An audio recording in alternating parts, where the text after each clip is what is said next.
Le Maroc en van. On en entend beaucoup parler. Avant de partir au Maroc, beaucoup de voyageurs ont des peurs, des interrogations. Nous, on a voulu savoir si elles étaient vraies. Aujourd'hui, on est au Maroc et on a posé les mêmes questions à plusieurs voyageurs en van et en camping-car. Reste bien jusqu'au bout, certains témoignages risquent de te surprendre. Tu vas comprendre pourquoi beaucoup changent complètement d'avis. Tu voyages seul, c'est ça? Oui, je suis ce qu'on appelle une solo. Une solo. Oui. Voilà. Et donc, ton expérience au Maroc, comment tu la décrirais? C'est la 3e fois que je viens. D'accord. Donc, et c'est vrai que maintenant, je commence à connaître bien le Maroc parce que je voyage beaucoup au Maroc. Je ne reste pas sur place. Et tu restes combien de temps quand tu restes? 3 ou 6 mois 3 à 5 mois, je reste. Ah ouais, donc une expérimentée du Maroc. Ouais. Écoute, ça fait un peu plus de 8 jours qu'on est arrivé et tout se passe à merveille. D'accord, t'es arrivé d'où? On est arrivé à Tanger, Ouais. Tanger-Med, et on descend la côte depuis le début. T'es passé par où? On a pas fait la Méditerranée, t'es passé directement... On a passé directement sur, alors c'est comment, l'Arrache. Ouais. Kénitra. Kénitra. On suit la côte. Ok, cool. Donc, et t'es là jusqu'à quand? Et là, on repart demain. Ouais. Là, ça fait 4 nuits qu'on aura passé là, dans ce petit camping magnifique. Ouais, c'est sympa. Ils sont super adorables. Ouais, t'as été bien accueilli. Les propriétaires sont super sympas. D'accord. C'est franchement un camping comme nous on adore. Nous, on est arrivés maintenant depuis le 2 décembre, donc ça fait 5 jours qu'on est au Maroc. Il faut toujours un petit temps d'adaptation, surtout qu'ici c'est une autre culture et surtout en tant que femme, il faut toujours un peu s'habituer aux coutumes, ce qui est tout à fait normal. Mais jusqu'à présent, tout se passe bien, pas de soucis, toujours des petites appréhensions, mais tout compte fait, tout jusqu'à présent c'est bien déroulé. Le fait de voyager beaucoup, je vais dans différentes régions et le sud marocain, ça n'a rien à voir avec le nord du Maroc. Tout à fait. Par exemple.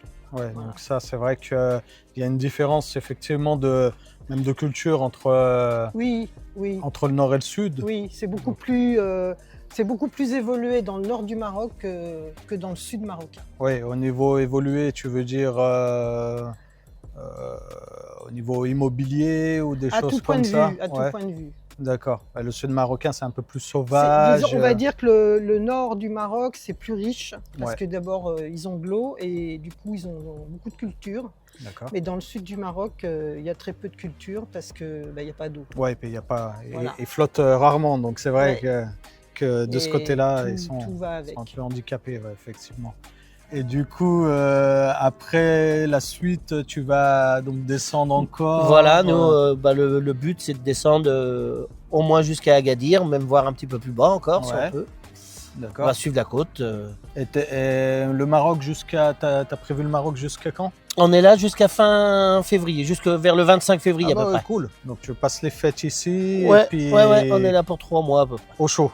Au chaud. Et tu rentres quand les feuilles commencent à repousser en France. On rentre au printemps en France. Ah, c'est des malins, c'est des malins. Nous, on a quand même beaucoup plus l'habitude de faire du camping sauvage. Chose qu'ici, on est encore un peu... On ne sait pas trop. Est-ce qu'on va le faire, on ne va pas le faire? Donc jusqu'à présent, on voyage de camping en camping en visitant, bien entendu. C'est vrai que le prix permet quand même peut-être de faire plus c'est pour de ça camping. aussi, oui. D'où la rencontre avec des campings. Tout à fait. Oui, c'est ça. Comme celui-ci. Oui. Tiens, Ludo, j'ai pris ta place parce que tu étendais le linge, donc viens parler de ton expérience. Et du coup, donc t'en étais où? Je t'ai coupé. Mais comme le prix le permet, au début, maintenant on va quand même faire plus des campings et un peu voir comment on ressent un peu les choses. Je pense que c'est intéressant de faire des campings aussi. Ça permet de mettre du beurre dans les épinards aussi. Ça peut contribuer un peu, je dirais,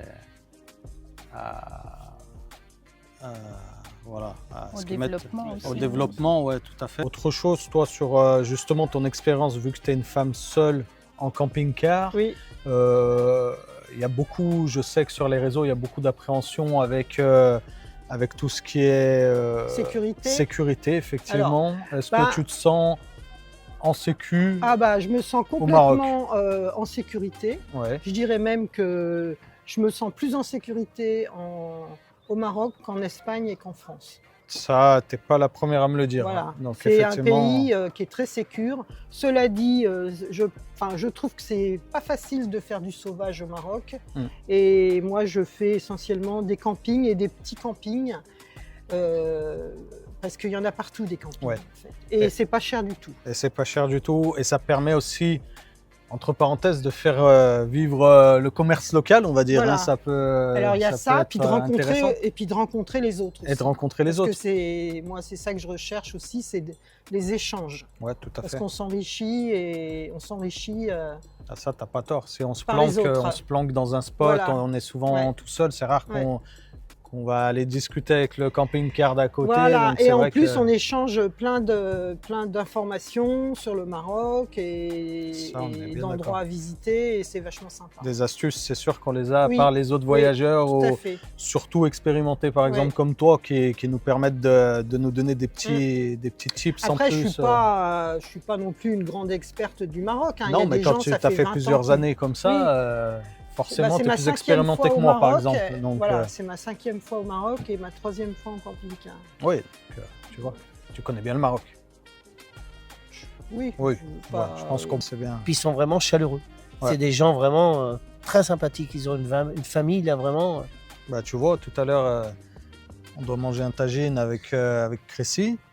Et du coup, on a viré les gamines. Donc ça, c'est bien, bon point. On a viré les gamines, on a dit on va les coucher. C'est pas la première fois qu'on fait ça. On les couche quand on est à côté, on les couche.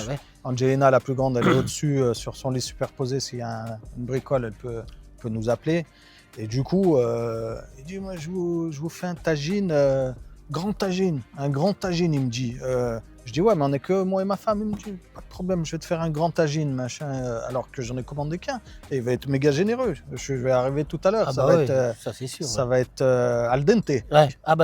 Ça c'est géant. Ça c'est C'est vraiment c'est l'accueil marocain. Voilà, exactement. C'est ça. Donc ça c'est. Ça. Ouais, non, franchement, ils sont au top. Eh ben, tant mieux. On a du boulot à faire. C'est clair, sur l'accueil des fois. On en a certains. Là, j'ai traversé l'Espagne, le Portugal. Il y en a qu'il faut qu'ils s'améliorent. Au Portugal, ils sont encore pas trop mal. On a fait déjà 2-3 fois le Portugal. Ouais. L'Espagne, on a fait un petit peu, mais c'est pas le même accueil. Ouais.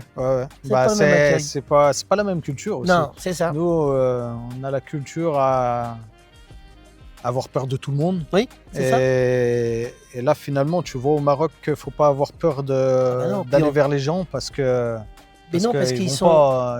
Il y a des méchants partout, ça, on est bien d'accord, il ne faut pas être con non plus. Oui, bien sûr. Mais dans l'ensemble, ils sont tous agréables. Exactement. Ils ont toujours le sourire. Ouais, ça c'est clair. Ouais. Pas comme nous. Ah non. Nous, on a Macron comme président. Il y a ça aussi. C'est ça le truc. Il nous enlève le sourire. Exactement. Quel coin tu conseillerais plus, je dirais aussi au niveau de touristique, justement touristique entre parenthèses, des petites pépites par exemple qui sont sous-cotées, comme par exemple on parle beaucoup de Marrakech. Ah oui. Mais Marrakech, il n'a pas besoin de faire. C'est une ville qui n'a pas besoin de faire sa pub, comme d'autres qui auraient besoin de se faire connaître, on va dire. Moi, je dirais que Marrakech, c'est pas le Maroc. Enfin, la ville, le centre-ville de Marrakech. Ouais. C'est pas le Maroc dans la mesure où c'est hyper touristique. Ouais. Qu'on a beaucoup de jeunes qui viennent passer 4 jours au Maroc, qui prennent un avion en France, c'est ça. qui arrivent à Marrakech. Dans un riad, ils visitent même pas, ils repartent. Ouais. Et c'est très superficiel. C'est ça, Marrakech. Malheureusement, parce que je pense qu'il y a quand même une culture à Marrakech, alors que souvent on voit que les riads ou tout ce qui est bling bling du Maroc en fait. Ouais, je pense que et par contre ici c'est une pépite ici. Là où on est, oui, parce que le bord de mer c'est extraordinaire. C'est magnifique. Derrière la dune, on arrive au bord de mer, c'est extraordinaire. Et c'est ce que je disais l'autre jour, tu marches pendant des heures si tu veux. On rencontre personne. Il n'y a personne. Et le sable est très très fin. La mer est magnifique, l'océan, enfin c'est vraiment... Non, il y a une pépite derrière, c'est une pépite. C'est clair. Et surtout, c'est une plage qui est, comment dirais-je, qui est assez naturelle en termes d'urbanisme. Oui. Parce que nous, ce que je disais, on a des plages comme ça en France, mais tu aurais à 50 mètres derrière, tu aurais des bâtiments. Là, il n'y a rien. Tu as 10 bornes comme ça qui sont... Là, on est vraiment dans les douars, dans les bleds. Enfin, vraiment, il y a... C'est nature ici. Complètement. Mais là, il y a des moyens de stationner de partout, déjà. Et les campings sont vraiment abordables, quoi. Ouais. C'est clair. Là, on est, je rappelle, à 50 dirhams la nuit. Petit déjeuner compris. Petit déjeuner compris, merci de le rappeler, ça c'est super important. Et 20 dirhams de plus si tu veux l'électricité. Si comme la plupart des gens, tu es autonome, logiquement, 50 dirhams, tu t'en sors. Parce que le soleil, tu l'as souvent. C'est ça. Hein, donc, depuis qu'on est arrivé, j'ai pas pris l'électricité encore une fois. Ouais, donc tu vois, le Maroc, il y a zéro problème. Ah bah non, là ça recharge les batteries. Je crois là en 45 jours que j'aurais passé au Maroc, j'ai eu 2 jours de pluie là quand ça a flotté. Ouais, bah ouais. Ça a flotté de la temps. semaine dernière là. Ouais, même 15 jours, bien 15 jours. Ouais. Bah on en a eu nous quand on est arrivé. Ah peut-être dans le nord, mais à Essaouira, nous on n'a pas eu de pluie, on était à Essaouira là pendant un bon moment. Ouais. Et donc... C'est bien Essaouira. Ah ouais, c'est cool, Essaouira. Essaouira, allez-y, tout le monde doit aller à Essaouira. Essaouira, c'est mon coup de cœur, moi, personnellement, du Maroc. Donc, je ne serai pas objectif dessus. Allez tous vous faire votre propre avis parce que, voilà. C'est notre route, on va y passer. Tu vas kiffer. Enfin, moi, il me semble que ce que je n'ai pas dit, c'est que le Maroc, c'est pas loin de la France. Que l'hiver, dès que vous passez à Agadir et que vous allez au sud d'Agadir, vous avez toujours 22, 23, 24 degrés. Ouais, c'est clair, ça c'est agréable. Et il fait rarement mauvais temps. Ouais. Vous descendez l'Espagne tranquillement, il faut à peu près 5 jours pour descendre l'Espagne. Ou vous prenez un ferry à 7. Mais franchement, je trouve que pour avoir comme si on avait un temps d'été, le Maroc, c'est vraiment génial. C'est clair, ça c'est... Et en plus, la vie, les Marocains sont hyper accueillants et la vie n'est pas chère du tout. Même la poule, elle est accueillante. Elle vient gratter, je pense. Ouais, elle vient gratter un peu des miettes. C'est comme le chat, toi, là-bas du coin. Bon, Didier, merci. De rien. Je vais te laisser aller boire l'apéro. Ok, ça marche. Je pense que c'est prévu. Et puis se mettre au chaud. On va surtout se mettre au chaud, parce qu'il fait chaud, il fait chaud la journée. Ouais. Mais par contre, au Maroc, c'est vrai que là, tu es quand même sur la côte atlantique. Les températures sont clémentes et agréables. Mais le matin, tu mets un bonnet. Ouais, c'est ça. Hein, à 10h, c'est bon, tu commences à te déshabiller. Tu l'enlèves. Voilà. Mais à partir de 18h, tu commences à te rhabiller. 18h, mais après, c'est aussi, je pense, avec la nuit qui tombe. Oui, voilà, il y a tout ça. Hein. Tout à fait. Si la nuit tomberait à 22h, je pense qu'on serait, on serait tranquille. Tout à fait. Il ne faut pas oublier qu'on est en hiver. Hein, on est quoi, le 9 décembre? Le 8. Le 8 décembre. Alors, on est le 8 décembre, regardez comment on est habillé. Hein, t'as mis ta petite laine quand même, mais t'es en short. T'es en short. Mais je suis en short. On voit pas le short, je sais pas si on voit le short, mais t'es en short.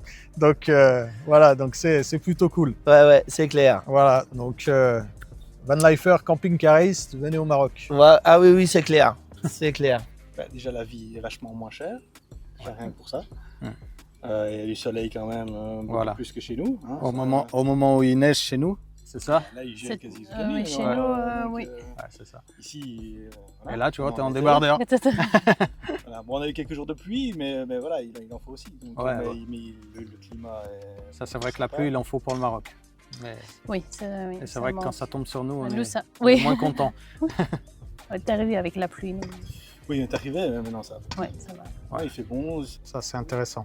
Et le gasoil non plus. Et le gasoil n'est pas cher. Et pourtant, il a augmenté.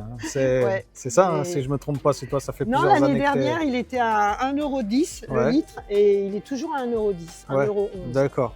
Ok. C'est le change. L'euro a un petit peu baissé par rapport au dirham. Donc ça vient de ça, ouais. Ok. Donc, effectivement, parce que le Maroc est grand. Donc, c'est intéressant ce que tu dis d'avoir de l'essence moins chère, justement, pour le parcourir de long en large, parce que quand tu vas de rien que d'Essaouira à Merzouga, ça fait déjà une trotte. Hein. Quand tu fais si tu fais l'aller-retour, ça te fait combien, 1200 bornes, quoi, ou un truc comme ça. Déjà, pour aller jusqu'à Agadir, il y a à peu près 1000 km. Ouais, c'est ça. Et puis après, pour aller jusqu'à Darla, encore 1000. Ouais. Et si on veut, non, doit faire 600 km, je crois, pour aller à Merzouga. Ouais, c'est ça. De Essaouira. Oui. Ouais, donc ce que je te dis, si tu fais 600 puis tu reviens sur tes pas, ça fait 1200 quoi. Donc ça fait déjà un bon plein, quoi. Donc c'est intéressant d'avoir de l'essence un peu moins chère.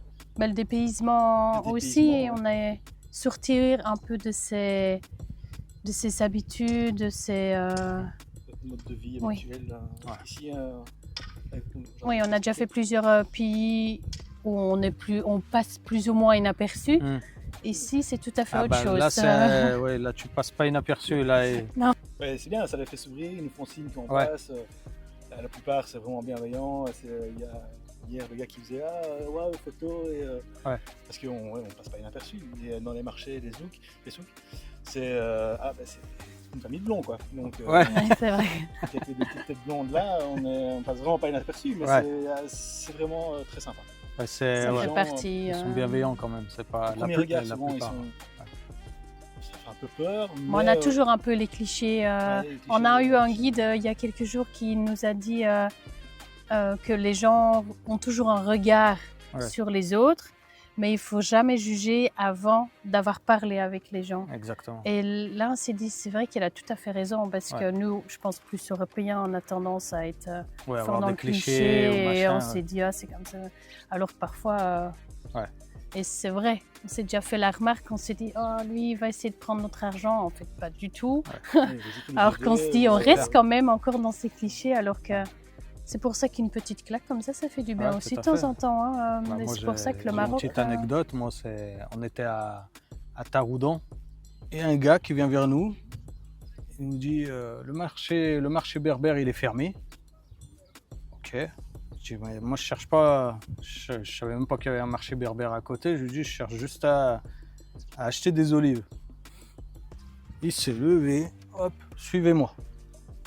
On a fait tout le souk, mais de longtemps, en large, en travers. Franchement, tu savais même pas. Il passait par des on aurait dit Mario Kart, tu sais, par des cachettes secrètes, des machins et tout. Je dis, mais nous embarque où? Hop, on est arrivé devant un stand avec blindé d'olives. Allez, prix marocain. Machin. Je dis, ok. Je dis, t'en veux? Non, c'est bon. Hop. C'est bon, vous avez trouvé ce que vous voulez? Je dis ouais. Bah merci, au revoir. Ils sont serviables. Il m'a rien demandé.